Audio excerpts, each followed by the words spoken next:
We're live. Welcome back to the Moment Makers podcast. I've got a longtime friend that I've never met, other than FaceTime and phone calls. I've got Garion with me today. Um, he has a unique perspective on the COVID stuff because he's not currently quarantined. He's still working. He's kind of not necessarily on the front lines, but he's still working and kind of living life normally through a pandemic. So, Garion, how you doing? I'm doing good. How are you? Good, man. It's been a while. We were talking before we started recording. It's been probably a year since we've talked, at least.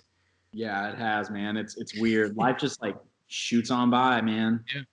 Well, especially so I've got two kids now, and I'm married, and you've been with your girlfriend for 3 years now.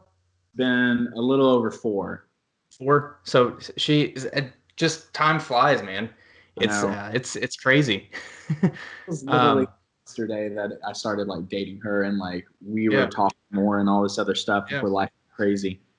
Well, and I've got this the Silent Planet picture that she took that I bought from you guys. That's right. Oh my God, I remember that. That was at least 2 years ago that I bought that, if not three. So Yeah, I mean, maybe. time flies, man. It's crazy.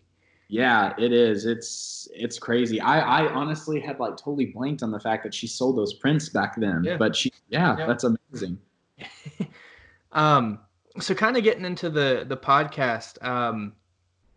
You're not quarantined. You live in Kentucky, so you're in a state that's not. I don't know what they're doing as far as the government regulations and everything with the pandemic. But you're currently working. Yes, I am working. We everything that's non-essential is shut down here. Okay. Restaurants are able to do takeout, etc., but Yeah. essential workers, including myself, still go Yeah. to work. So, It's yeah, funny what they deem as essential too, because my employer, I'm laid off, but some of our stores and our employees are still working, and I work in car sales, so it's yeah, interesting what's deemed essential in the pandemic, and I think there's a lot of um, I have my own personal opinions about why they're doing that way and why the sure, government's not shutting certain things down. And there's a lot of financial obligations as far as shutting stuff down versus an essential worker, uh, stay home order kind of thing. So, yeah. how has it been working? Are you in contact with people every day? Is it stressful? So initially when all this started, our state kind of rolled out a lot of things over a couple weeks to like gradually shut most of the state Mm-hmm. down so it wasn't so abrupt. But our company particularly was not doing anything, and I'm not going to say who I work for, but Yeah, was not doing anything to um, enforce social distancing, enforce like caps on amount of people in like the building or mm-hmm. anything like that. So it was very stressful. I actually took a few days off just because I do have some health conditions that could play negatively if I did. I Gotcha. couldn't it. So I decided to take a few days, and then they like decided to change how they were doing things. So now our lobbies are closed. They're only open through like appointment. So you have to be like you're in contact with somebody, and typically it's like one person in the building that isn't Gotcha. me workers at a time. The rest of everything that we do, because I do work at a bank, is through the drive-through. So it Gotcha. has minimized human contact, but I still have to like run change out to people because we can't send that through the tubes. We got businesses that are still open that are banking with us, so they still come by on a routine basis. It's so some of these essential businesses are staying open. And they're coming by and they're getting stuff. But I'll tell you what, there's a inordinate amount of people that are not really in need of being out and being at the bank or coming out and other stuff like that I see doing it. And Yeah. I guess for me, as somebody that has been deemed essential and is still working and other stuff like that, I wish that these people took it a bit more seriously, because Mm-hmm. the faster that everyone does take it seriously, the faster we have a chance of like getting back to a more normal space of living. Yeah. But a lot of people are out there kind of like frustrating those efforts because they're bored or like other things like that. I understand some people have like mental health issues that are playing negatively right now, which is tough, or people may have the chance of being with an abusive partner. And there's a lot of people that being forced to stay at home, it could create an environment that's not good for them. But I see a lot of people that are not in those particular situations that are just complaining. And I don't know. At a certain point, I guess, in my perspective, you have to think about the betterment of everyone around you and like keeping people safe. So I don't know. It's a bit frustrating, a little stressful for me. I wear gloves on the daily, take them off, when I go to do anything that isn't like cash handling related. We have hand sanitizer enough that you could like fuel like a couple different businesses. Yeah. So it's been stressful in that sort of way, just because you're out there and I'm working with money, so like it's dirty and it's really handled and it's widely traded, and you're just like, I don't know what risk comes with this necessarily. So. Yeah. Well, and I agree with you with the fact that there's a lot of people out that don't necessarily need to be. It's one of those things that we have too much information and not enough information at the same time. Oh there's my God. Yes. And it's the weirdest time in history where we have something like this. It's similar to what the Spanish flu was, but there's so much media that can give us information, whether it's right or wrong. We'll never know. And it happens so fast and it gets out to the people so fast that it just snowballs into the rumor mill. It goes rampant, and there's no way to know what's right or wrong, or if it's really as bad as they say, if it's worse, or if it's less than what it is. And it's one of those things that if you think about it too much, it will really stress you out. So Absolutely. It is chaotic, and the like ease of access of information and just providing information or putting it out there is like in an unprecedented level. Yeah. This is like weird sidebar, but I had been reading The Hunchback of Notre Dame, and Victor Hugo, who wrote that, was a big fan of architecture. And when the printing press came out and Johannes Gutenberg like created the printing press, it was seen to dethrone architecture, because architecture was seen as being like the primary means of conveying information back in the day, inscribe things in stone. And then they talked about how the ease of access of information with the print would change how information was spread and pervade to the masses and other stuff like that.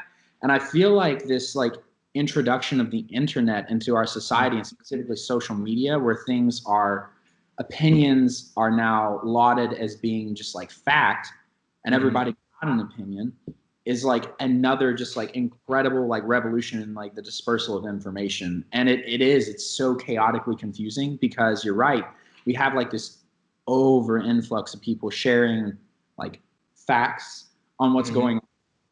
And I know I've been frustrated, because I'm like, I guess I'm going to take your rock and add it to the pile of opinions over here, because like we don't know exactly how like credible the thing is that's hitting us. And like it's easy to control the dispersal of information as well if you're in a position of authority. So you never really know. It's crazy. And that's the thing. So my wife and I have been talking about how like they said masks were not effective at the beginning, and then they told everyone, oh well, that was kind of a lie, we didn't want people to hoard masks, and now masks are effective. Well, which is it? Are they effective, or are they just telling us it's effective because it makes us feel better? It's one of those things. It's kind of like the TSA, where it's not really doing anything, it just makes us feel better that there's someone checking stuff. Right. So there's a lot of it's just there's no consistent information out there, and every article goes against the previous article that has come out last week. So it's one of those things that there's never thinking about it too much can cause a lot of anxiety. I've been getting headaches from thinking about it too much, just stressing, because where I've got two small girls, I've got not even a year old and then a 2.5-year-old. So if the 2.5-year-old, I'm not too worried about. If she were to get it, she'd probably be fine, because kids are fine. But the infant, it's one of those things where her immune system's really not built up yet, and it's and it could affect our 2.5-year-old just the same, and it's scary. So it's one Yeah. of those things where we're taking every precaution we can just to limit anything that could happen. So um, yeah, it's a weird time we're living in. Like lines at Kroger to go into the store, and I guess they have like maze type of arrows to go through the store so that they can keep the flow going. It's weird. It's It crazy.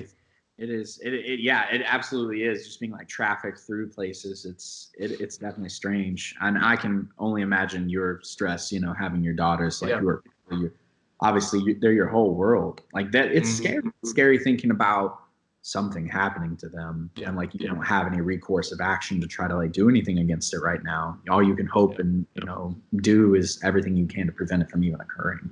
Yeah. So it's just weird. It's a weird time we're living in, and it doesn't feel real. Feels like one of those movies, like The Contagion or whatever those virus movies are. So, Yeah. well, we can kind of shift gears into the meat of what we're going to talk about today. You have a journey that I think is unique to most people. Um, just in the fact that you've toured a little bit with a couple different bands, and you've kind of been in the music scene heavily enough where you've done a lot of stuff, not necessarily world tours, but you've done a lot of decent nationwide tours. um, you've seen a lot of things, you've experienced a lot of things, and like I was just excited to kind of hear your story a little bit more in depth, because we haven't really gotten to talk much about what your journey with anxiety or depression is.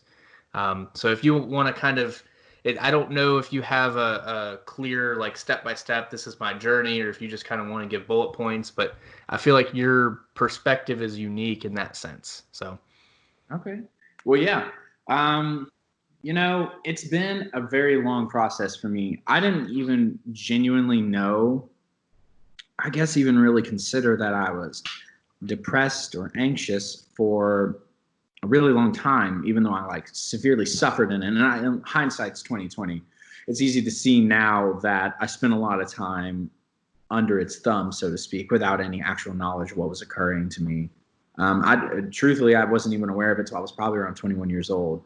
I had lapsed into a really bad spot again and was barely able to like function. I was like laying on the couch all day, just like in tears, just like heartbroken. Like, and I didn't even know why. Like, and I think that was what made it more frustrating for me at that particular junction in my life. Is a lot of good things were happening. Artica was doing really well. I was about to graduate college with a degree, had pretty good grades overall. So I had done both of those things for years and managed to make both of them happen. And I started dating Victoria and was in the healthiest relationship I had been in and was in like a really good spot. And yet, amidst all of this, I felt ridiculously crippled and miserable. And I had experienced different moments like this previously throughout my life, without really knowing exactly what it was. And at that particular juncture, it just like really got to me. And I remember my dad was like, "Hey, have you ever considered maybe just like going to a therapist?" He was like, "Maybe what's happening can be something that they can help you with." And he actually was, I mean, that suggestion that he made to me was like life changing. It has completely altered the course of like yeah, how my whole life has went, in probably the most significant way, because it brought it to my attention as to what it really could be.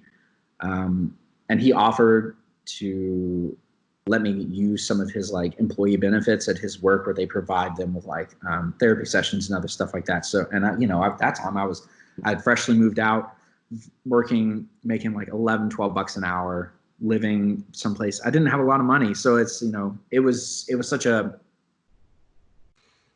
wonderful thing. I benefited from an incredibly altruistic and kind and thoughtful act that my dad had, that kind of set me on a good path. And so I went from there and started going to therapy. And I distinctly remember my first time that I went, I like was trying to explain all this and I felt so confused, but you're doing your best to try to like it's kind of like a semi-permeable membrane. You're trying to like push your arm through, like reach out for something more like concrete and like some clarity to grasp. And I'm just struggling and like talking to him. I just like broke down crying. And it was, but that was just, that first session. It was really hard, but it was like kind of a turning point for me. And, you know, like I said previously, I struggled with this for years, and music was primarily my main catharsis, which is ironic, which is what led me to want to do music, because I found solace in listening to other people sing and like, you know, emote in this very passionate way. And I like deeply resonated with it. And so that was like my primary means of handling and dealing with stuff before I actually had a clear concept of what was going on. And I think if it wasn't for me having that cathartic release through music, that I'm not sure if I would have made it to the point to where I had another breakdown at 21 and my dad was able to be there to be like, you need to go to therapy. Like, this would help you. Music was hugely influential. And that's kind of what spurred me to start both my bands and to pursue music in that kind of a way. So it was an amazing thing. But then started going to therapy, you know, around 21. I'm in Arctica at this point, which is my second band. And that's the band you did most of your music career was with, kind of more intensely, where you guys were touring and doing some bigger things. Yes, absolutely. That was, I had my first band. Everybody has their first kind of project, you know. Some people are, I know. Some people are fortunate enough that they have like a clear vision from their first project on. But my first project was me and friends just loved music and wanted to make music, and it was cool. But with Arctica, we had this opportunity, myself and the other people involved, where we were able to sit down and have a clear vision, and we were like, we're going to treat this like seriously. We're going to try to approach everything as professionally as we possibly can. And it is amazing the difference that did make, because that was where I did all my big stuff. I got a lot of opportunities that I think were hard fought from all of us to make that happen. And it was awesome. Specifically, like when we got to go record with Matt Goldman, who had done like Anberlin and Under Oath and The Chariot and Prada. That was if I never do music again, that would be such an amazing personal goal that I fulfilled there, you know? Yeah. But yeah, so that was very intense at that time. Arctica was kind of going really hard and everything like that. But in a way, unfortunately, good things can play negatively sometimes to other things going on in your life. And we were going full steam, and we actually went and recorded with Matt Goldman. And then shortly after that, I've got horrific allergies. And when I moved out, I stopped taking my shots and immunization therapy and everything like that because I was poor and didn't have the money. Yeah. And I started suffering vocally. And then this is kind of like leading to what I would call like my second big pivot with mental health. Because by the time we were going to Matt Goldman, I've made some headway. I've been going to therapy. I've been improving and having some epiphany moments. Certainly not out of the woods, but I'm in a better space than I have been for a very long time. So we go to record, and then I come back and I start having these vocal issues, and I don't know what they are at first, and I'm like consumed with anxiety, because one of the things that made me proudest about myself was how hard I had worked to become what I thought was an exceptional vocalist, and what I still stand by and feel was an exceptional vocalist. And that was my thing, you know, like, this is your thing. So people, you know, you have your thing, and if that gets taken away, that's tough, because it turned out I had built kind of almost an unhealthy amount of my like self-perception around one aspect of my life. So much so that as that started to struggle through circumstances that at first I couldn't even put together because I was so anxious and depressed about it, it started to cause my like mental state to go back down again. significantly, like back into the throes of being like feeling horrible. And this persisted and persisted and persisted. So I finally started doing immunization therapy again, but it takes a long time for it to build back up. So I'm still playing these shows and all this other stuff, including our like EP release show, which was huge and was awesome. And, you know, but like, it was ultimately a triumph, but so many of those shows that we did after we released that EP were not a triumph for me personally. They felt like crushing defeats into something that I had spent thousands of dollars, just so much time, effort, you know, anguish, into trying to create this like incredible experience. And then I feel like here I am live, not even able to deliver on something I've promised, so to speak. Was that because of the anxiety, or was it because of the issues with your voice? It was because of the issues with my voice. Okay.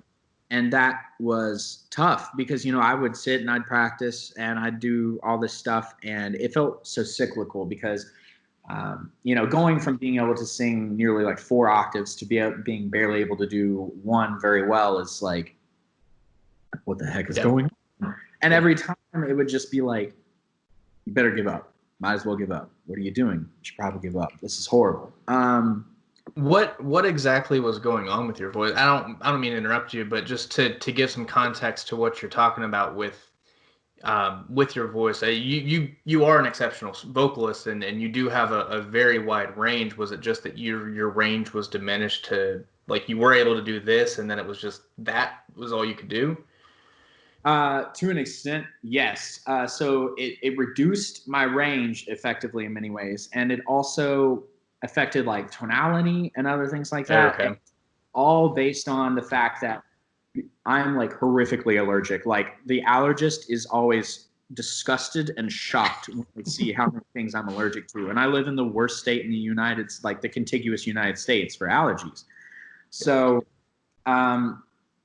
because of that, and this is gross as hell, but like my body consistently is so allergic to everything going on around it that it consistently secretes and produces an insane amount of mucus that then sits on vocal folds and prevents them from being able to operate and vibrate as they should. Okay.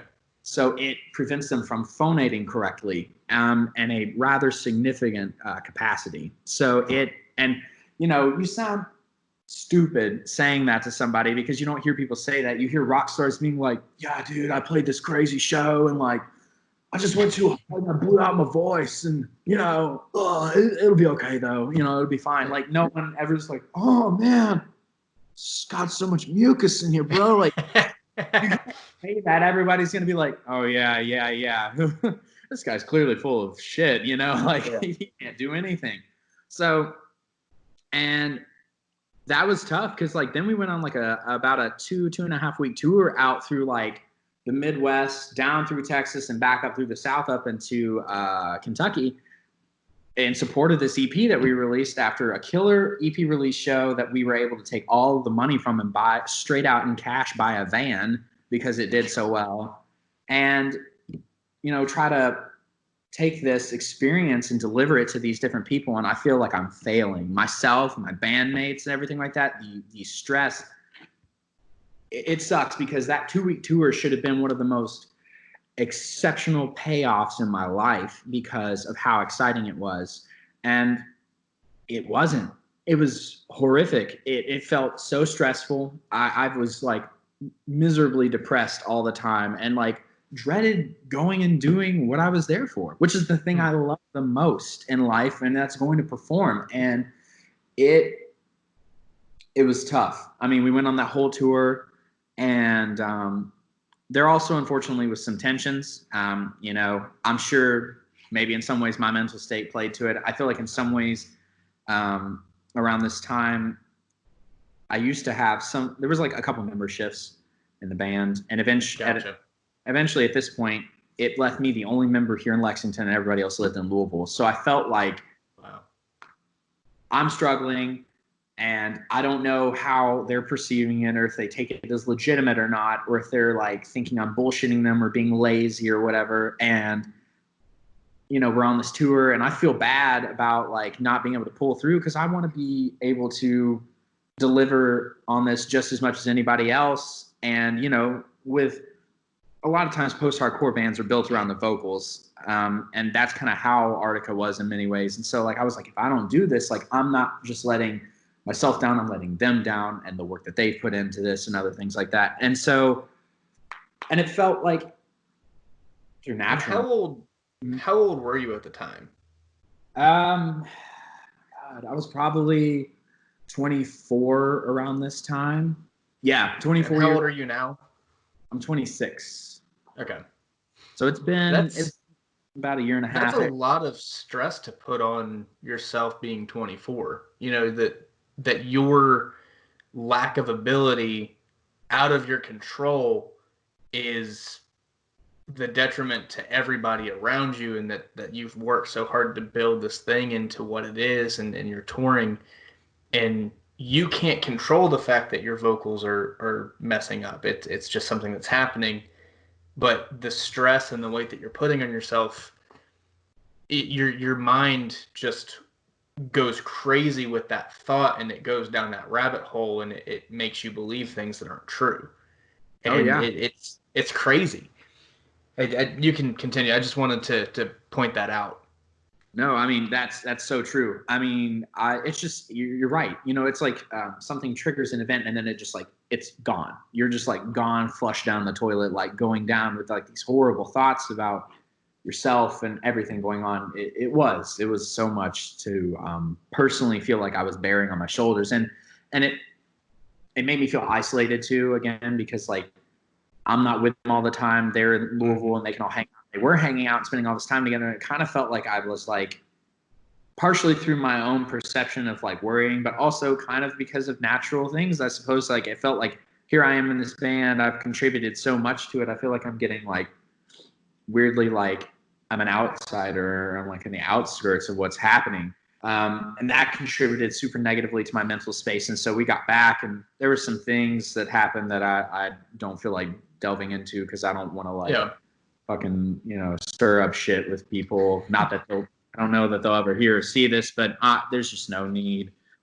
But I finally had like, I was angry, I was pissed off, I was frustrated, I was anxious, I was depressed, and I'm having like these like horrific like just spells of like barely being able to like cope with how I feel. I'm back and I'm going to work and I'm like, it's just so tough. And I finally remember that I had like a night where I like asked Victoria, I was like, maybe I need to stop this. Like maybe I need to stop doing music and like that and like quit Arctica. And like that thought was inconceivable because like that was my, it was my baby. Like I had spent so much time on it.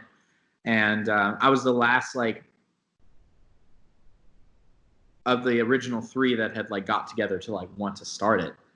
And it felt like, like an anvil had swung down and like smashed me in the chest. Like when I like said that out loud, cause like, I don't know, like uttering something is different than simply thinking it, it's something, there's like it makes it real, Yeah, it does. It absolutely makes it real. It provides a like sense of like physicality and realness to it that simply thought doesn't have.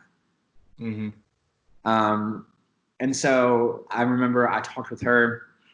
I talked to one of my best friends, Trevor, and I talked with my parents. I talked to people close to me whose opinions mean a lot, and I knew wouldn't lie to me or like bullshit me on like what they thought was the truth. And everyone pretty unanimously was like, it sounds like this is making you extremely unhappy for a multitude of reasons, whether it's like how it's affecting your mental state because you feel like you're failing, or like degradation of personal relationships and other stuff like that with people that you've been trying to build this with. And finally, we played a show in Indianapolis at the same venue I think that Silent Planet shot is. That you showed at the beginning. And we got back. It was like 2 a.m. in Louisville. And I was like, I can't do this anymore. And it was really tough. I cried a lot, and I stopped then. It was July 8th of 2018. Like, I distinctly remember the day. And so it was real. That was tough for me because I had built so much of my like identity as a human being around like my involvement in music and my ability to be what I consider to be exceptional and other stuff like that at it. And having that wrenched away, it felt like in some ways that me doing that was me uttering like a last dying breath. Because the anxiety and depression, but mentally, I'm trying to like think forward to like the betterment of myself as a person, and to listen to the people around me that love me and care for me and are there for me like when things are tough, and realize that I have to see this through because this could be an incredible opportunity to change the foundation on which I view myself as a person more and see myself in a more holistic light, instead of assigning my personal self-esteem and value off of one aspect of like a whole. And that, I'd say, is probably the second turning point, is choosing to step away, because my life is just drastically changed for the better. It's still been really tough. I've still consistently, throughout all of the timeline of this happening, have consistently gone to therapy.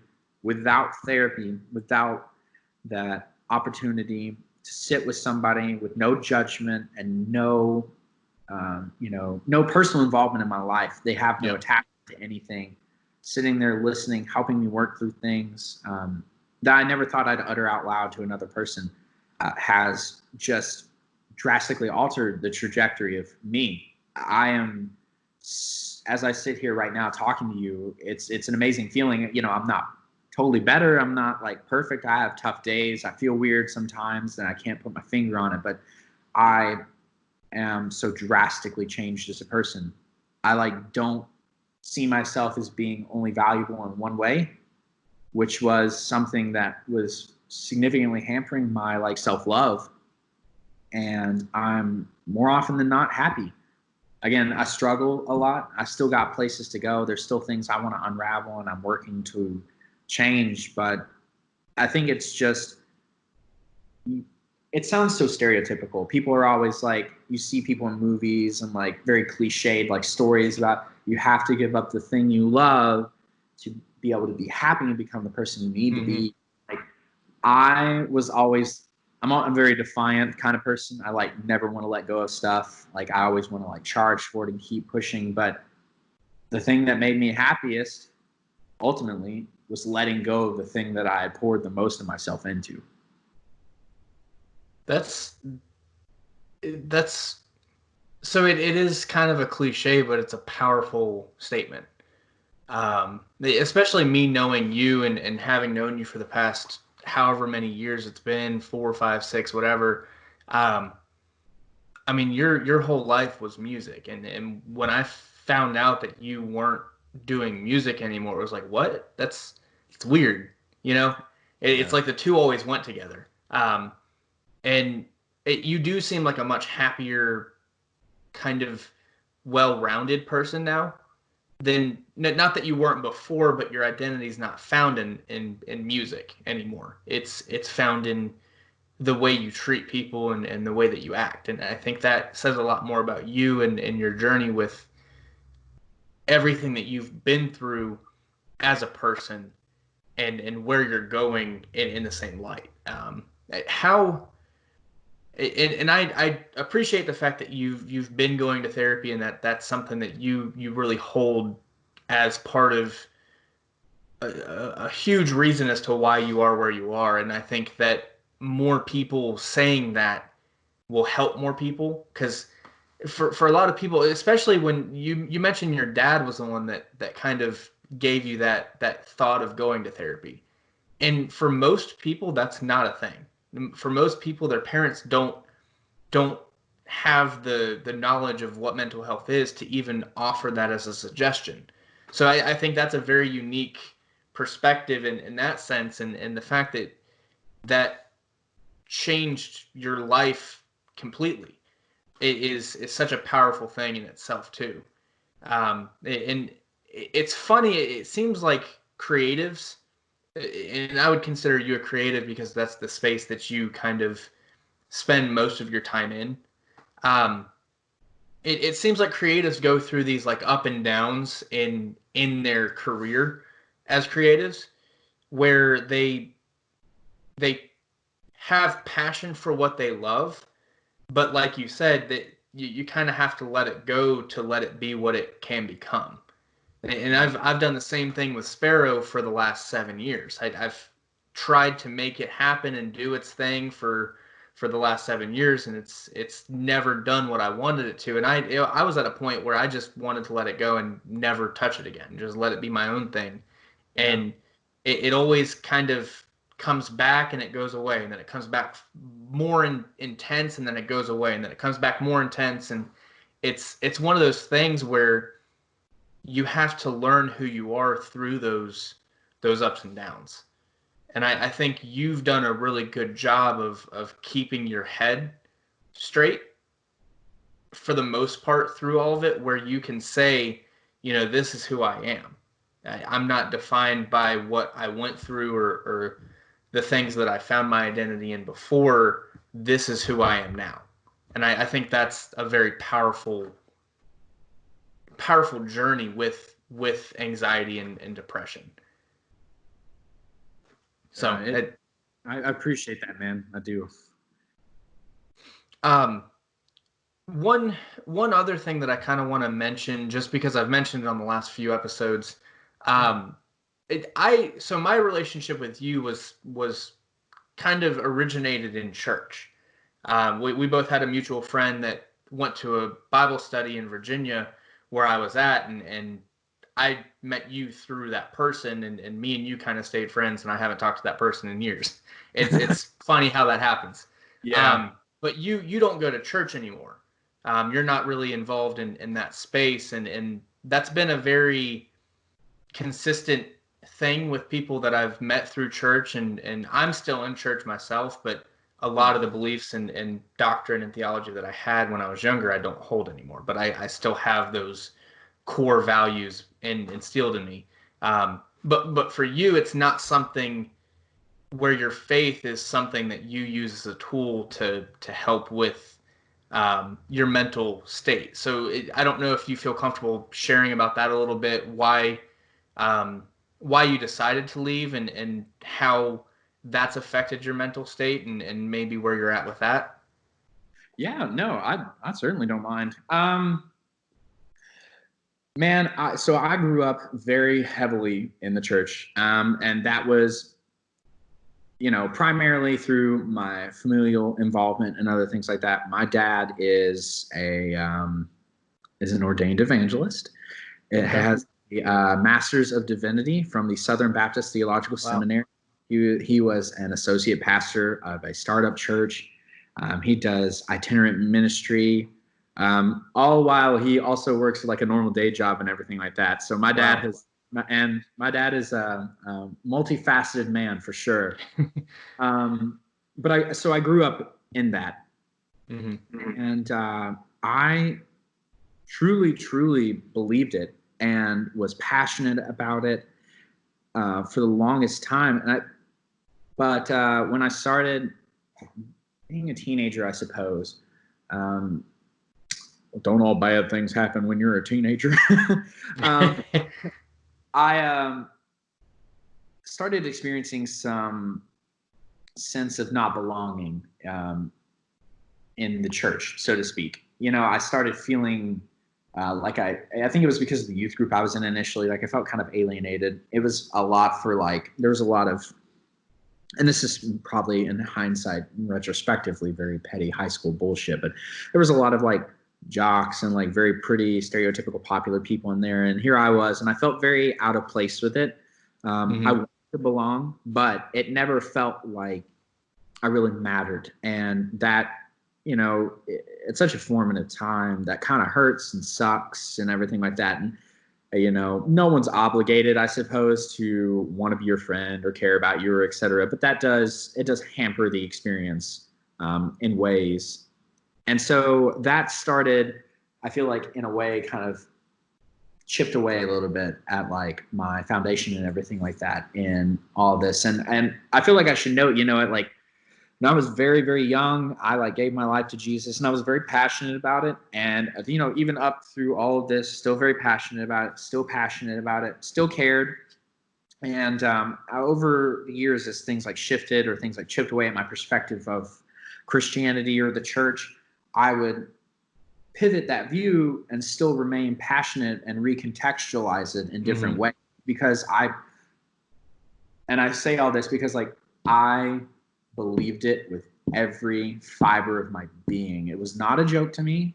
I would openly talk to people about it. As I got older, I tried to be more empathetic and not like, shove it down people's throats, so to speak. But if you talk to me about it, I would talk to you about it. Like I was in it. I believed in it. I strongly believed in like divine purpose and other things like that.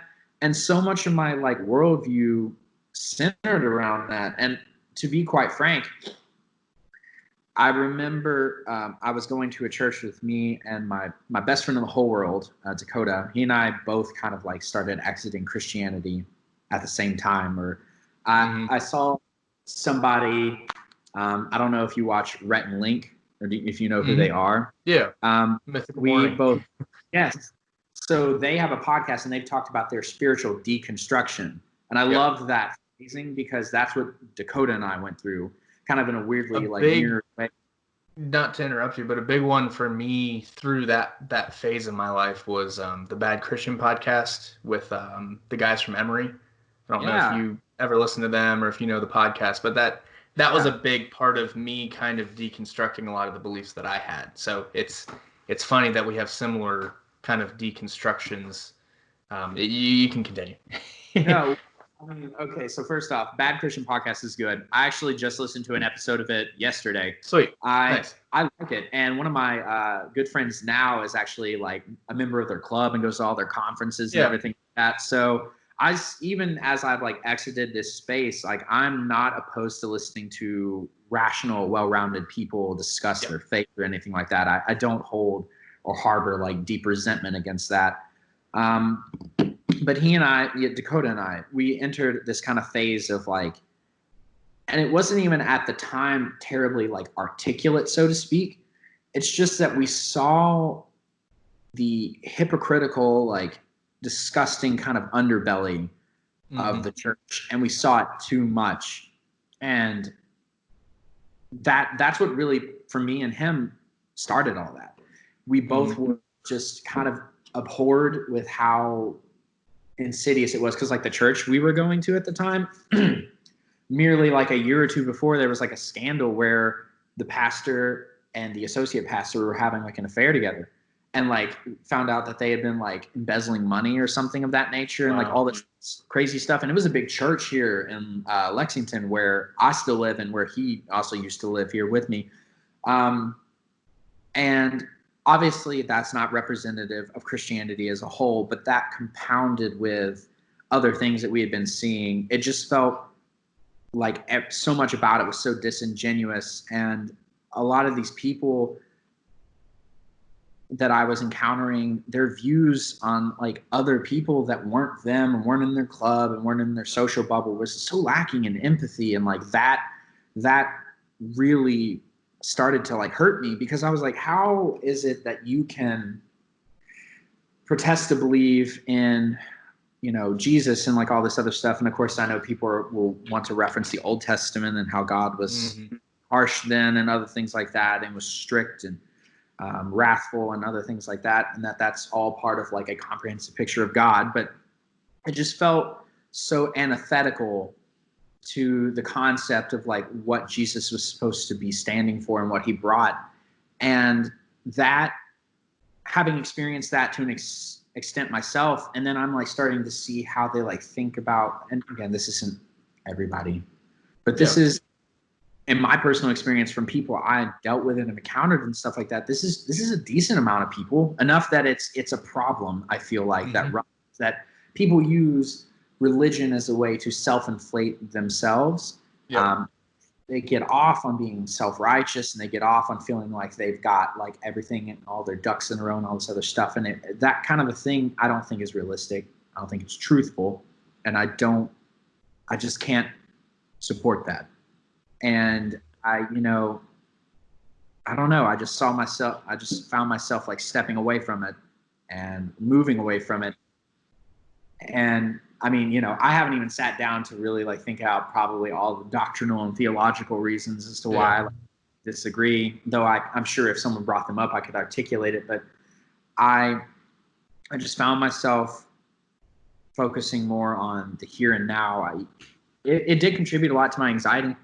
Around the time of 21 was really when I was starting to like move away. That was another piece of that puzzle, was like my religious and spiritual life was like diminished so much. And I put a lot of stock into that. And I think in some ways I like so holistically turned away from the spiritual aspect of my life that it may have been to some degree bad, because like I still believe in like, and it's going to sound so goddamn like hippie-ish, but like, I think that a spiritual aspect of a person is still important.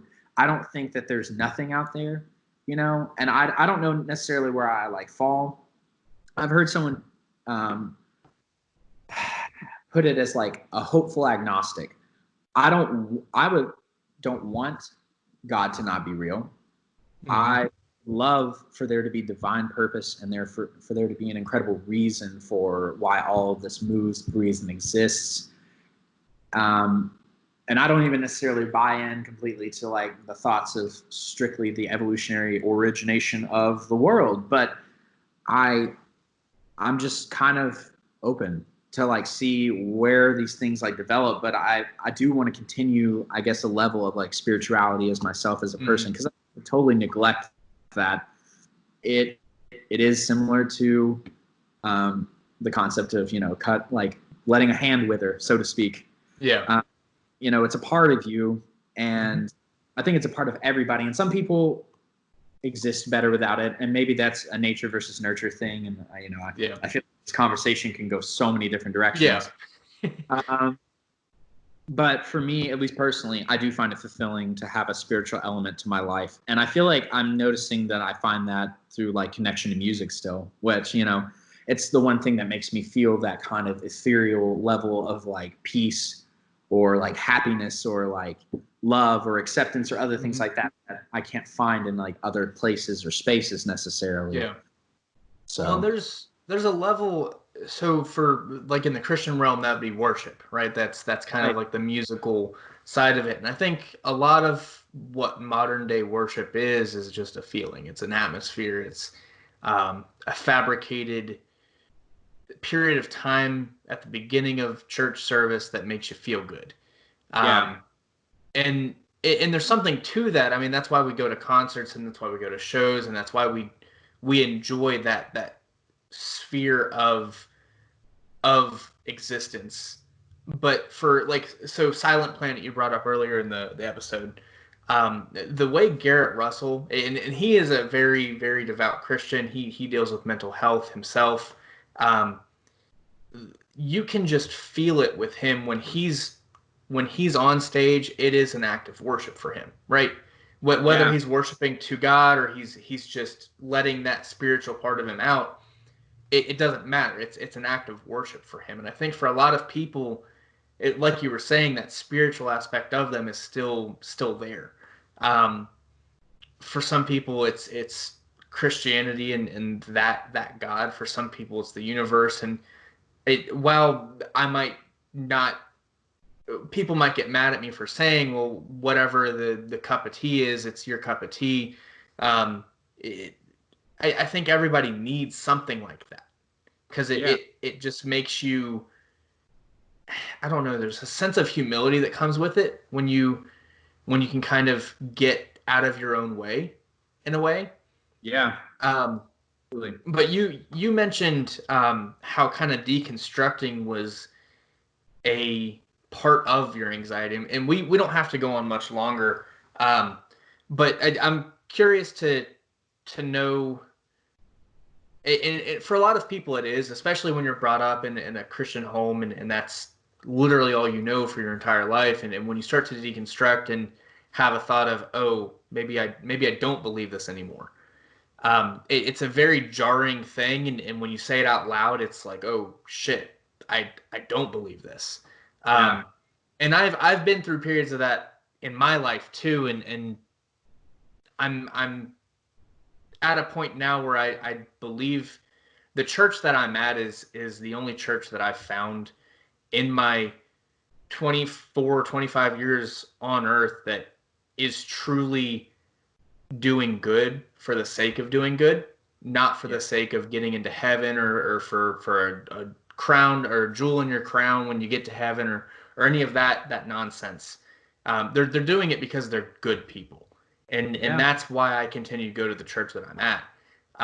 But I'm curious to know how that kind of deconstruction went, when how it went, and how the anxiety, how you kind of overcame that through that time. So well, like I said, it was huge.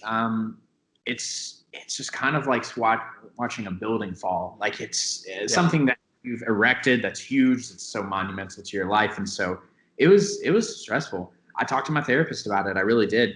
And I would talk about it, and he was very encouraging in the sense that, like, you do have to find your own way, but it is okay for you to find where you end up, whatever that may be. Ironically, my therapist himself is a believer, but he is very, impartial to everything that's going on, and like is very understanding and completely accepting of everybody in the different walks of their life. I wish I could say that I had a more like magnanimous like moment or process to all of this, but I have simply listened to my heart, I guess, is the best way to put that. And that's like something about me that I've always done, is like, I can't do something, even if it's quote unquote right, even if it's quote unquote the best way, the right way, whatever, unless my heart believes in it truthfully. Gotcha. And I, have sat with this like change of like heart and thought, after accepting the initial thing that I like disagreed with so much of what I felt like comprised a lot of the modern attitudes of, widespread prevalent Christianity, not necessarily the practices of people like at your church, which are loving, kind, empathetic people that are doing good for the sake of doing good and not doing it out of a sense of self-aggrandizement or something like that. Yep. And that was where like, it felt like somebody put like puzzle piece into place. Like my heart like felt at ease, because I tried so hard, constantly. I prayed, I listened, I read the Bible, I did devotionals, all this other stuff. And I wanted to have that great relationship. I wanted to be close. I wanted to experience God like nobody could. But, like retrospect, sometimes my parents are still obviously very devout, and they've mentioned things, and they're like, well, what about these experiences? And I was like, I think I wanted it so bad that I manufactured this like false thing in hopes to gratify this need to have that be real. I can't look back on any of these things now and feel like they're genuine. Like I've had genuine spiritual encounters or experiences. I feel like I've just experienced significant emotion. And I suppose like a lot of this is stemmed from the fact that intellectually, I feel like a lot of the things that make people believe so strongly about Christianity are the same things that can make them believe strongly about anything. Yeah. I don't feel like it's unique to experience. I find it hard to believe that there are tons of religions around the world with thousands of other deities, and that all those people, they also believe completely and wholeheartedly that they've had these experiences and that their God and their is real. Gods, etc. Their experience to them is very viscerally real. I find it hard to choose to discount all those people, including Christians.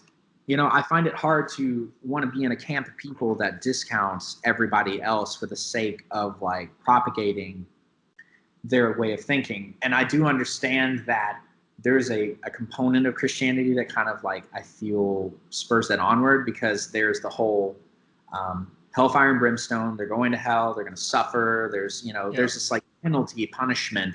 So you have to do everything you can to like prevent people from going there, and that's why like this is the ultimate only way.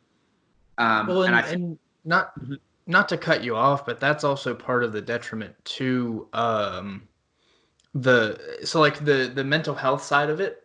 My wife, she grew up in a hellfire brimstone. If you do anything out of place, you're in jeopardy of going there. And she lived her life in fear of she listened to a song at the mall that was non-Christian. She would plug her ears so that she didn't listen to it, so that she wouldn't be in jeopardy of going to hell. And that's not a way to live your life. It's not a good mental state to live in, period. Yeah. And that's why I like talking about it with people that have kind of deconstructed it and been through that process themselves, to kind of get their take on it and kind of see it's for most of the friends that I have that have gone through that who don't believe anymore. It's because of the mental games that it kind of played on them when they were younger, and how a lot of the anxiety that they have now stems from that time in their life. That's not to say that Christianity or church in general is that reason. It's the propaganda and the doctrine and theology that's pushed through the specific churches that we've gone through in our lives. Yeah, that's an incredible take, and very true, because when you put humans into anything, it's going to change how it's presented. And so every church is like a little microcosm of like its own little like community and its beliefs and how it teaches and everything like that, and it affects and permeates how you view yourself and how you view life. I think that's an incredibly astute observation, to put it mildly. I've experienced and seen things like what you described about your wife, and I think in some ways for myself that has lent to my incredible sense of like guilt, which drives some of my anxiety. I constantly feel as if somehow I'm failing throughout so many things, because I felt like I was constantly a failure in this like spiritual aspect of my life. I didn't find any jubilance or rejoicing in it. It felt like an obligation that hung over me that I wasn't able to fulfill. Gotcha. And that's such a detrimental thing, especially having mental health issues and being in church and being told, oh, well, you can pray it away. Well, when you pray it away and it doesn't go away, am I not holy enough to pray it away? Am I not good enough for God to take it away? There's a lot of again, that snowball, that rabbit hole that you go down when it doesn't work perfectly the way that it's supposed to work, quote unquote. Yeah. So the expectation versus reality thing, it just hits totally when it's about something so integral. Yeah. Well, I really enjoyed this episode, and I hate to cut it short, but I don't want to. We could talk for hours, and we'll have you back on to talk again and just kind of catch up and see how you're doing. Depending on how long this COVID thing is, I might be doing a lot more with a lot of people, kind of catching up on them and seeing how they're doing a second time. So, but either way, I appreciate you being on the episode. I really enjoyed it. I enjoyed talking to you for an hour.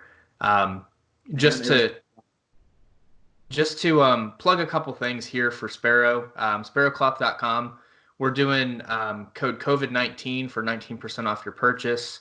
The purpose of that is that our printers are not printing anything due to regulations in the states that they're printing from. So you get a little bit of a discount because we can't send anything to you now. So you'll get it in the future. Again, COVID-19, 19% off your purchase. Thanks again, Garion. We'll see you guys in the next one. All right. Sounds good. See ya.